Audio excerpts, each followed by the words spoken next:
और यूक्रेन की सेना ने कहा रूसी फौज पर क्या जबरदस्त पलटवार। रूस ने ईरान से और घातक ड्रोन क्यों मांगा, कहां आमने सामने भिड़ी रूस और यूक्रेन की सेना।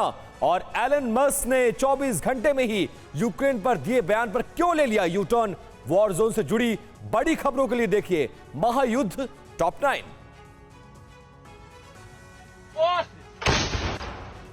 डोनेस्क में आगे बढ़ रही यूक्रेनी सेना का रूसी सेना पर जबरदस्त अटैक का वीडियो सामने आया है। यूक्रेनी सेना ने हविजर तोप से रूसी सेना के ठिकानों पर हमला बोला।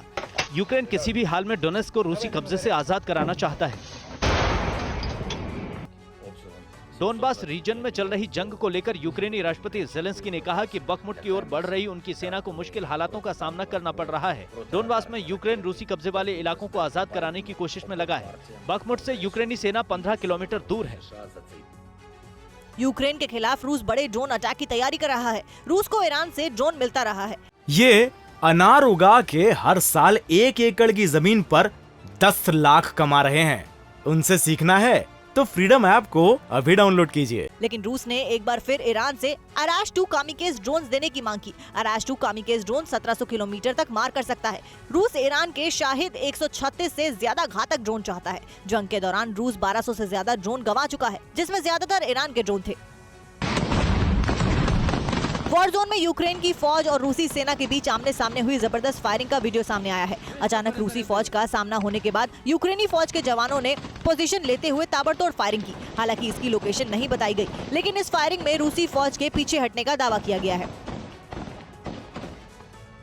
क्रीमिया ब्रिज पर हमले के बाद रूस और क्रीमिया के आम लोगों को क्रीमिया पर भी यूक्रेन की ओर से हमले का डर सता रहा है। क्रीमिया की राजधानी सिम्फेरोपोल में मौजूद TV9 भारतवर्ष के संवाददाता मनीष झा ने क्रीमिया के स्थानीय नेताओं से बात की। स्थानीय नेता और लोग हर हाल में रूस के साथ मजबूती से खड़े हैं। 2013 तक क्रीमिया यूक्रेन का ही हिस्सा था, जिसके बाद में रूस ने कब्जे से अलग देश बना दिया था। अमेरिकी अंतरिक्ष कंपनी स्पेसएक्स के मालिक एलन मस्क ने यूक्रेन को बड़ी राहत देने का ऐलान किया है। यूक्रेन में स्टारलिंक की इंटरनेट सेवाओं को रोकने वाले बयान पर 24 घंटे के भीतर ही मस्क ने यू टर्न ले लिया है। अब मस्क ने कहा कि वो यूक्रेन में अपनी स्टारलिंक की सेवाएं जारी रखेंगे। पहले उन्होंने सेवाएं जारी रखने के लिए बकाया बिल का भुगतान करने को कहा था। यूक्रेनी सेना ने वॉर जोन में कॉन्ट्रैक्ट पर रूसी सेना में शामिल हुए 7 जवानों को पकड़ने का दावा किया है। यूक्रेनी फौज के मुताबिक घिर जाने के बाद रूसी फौज के जवान चकमा देकर भागने की कोशिश करने लगी, लेकिन पकड़े जाने के बाद रूसी फौज के जवान लाचार दिखाई दिए। इससे पहले भी कई इलाकों में रूसी जवानों के सरेंडर करने का वीडियो सामने आ चुका है। अमेरिका और ब्रिटेन से मिले खुफिया इनपुट के आधार पर यूक्रेनियन फोर्सेज अब रशियन ठिकानों पर एयर स्ट्राइक कर रही हैं। इसी बीच रूसी मिसाइलों से बचने के लिए यूक्रेन का सुखोई 27 फाइटर जेट बेहद कम ऊंचाई पर एक्शन में दिखाई दिया।